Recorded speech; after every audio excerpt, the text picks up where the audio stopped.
Ne haluaa kuulla mun idistä, mut jengi on meno niin hikistä, ette te pystys catchaa meitä ikinä. Ne haluu nähdä mut isoissa valoissa, kiloissa, kamoissa, miljoonissa sodoissa.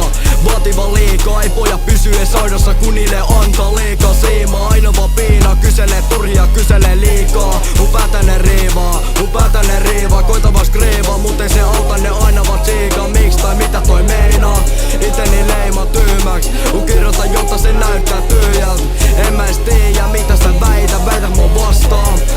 Kuulemma tehnyt niin paljon paskaa, että mun pitäisi kasvaa. Sä luulit et pärjäät yksin, mut tuli fiilikset suvi ja tukala. Mä kuulin et säädät yksin, ei visi meno oo enää niin mukava. Mä halusin säästää mun taidon, et mulla ois bagissa aina jotain mukana.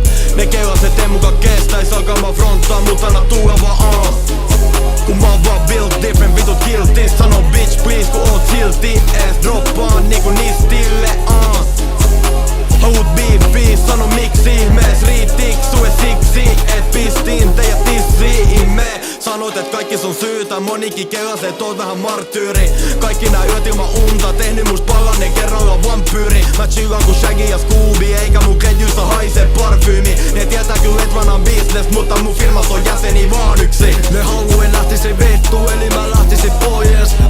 Ne haluu en meitsi tippuna, ei olla jäämässä toiseks. Tälläkin hetkellä menossa satana nopeasti ykkössijoille. Ette oo pääsemässä tänne, jäätte maksimissa karsinoille. Me tehdään niin isoks tää paska, jengi ei tiiä ees mille mitoille. Ja sitten kun toimitaan oikein, niin me päästään kenkiin soille. Se on ihme nää kun jengi nykyään syttyy kun painetaan plattoa. Kun ennen ne pisti meid lyttyy, ennen ne puu meist paskaa.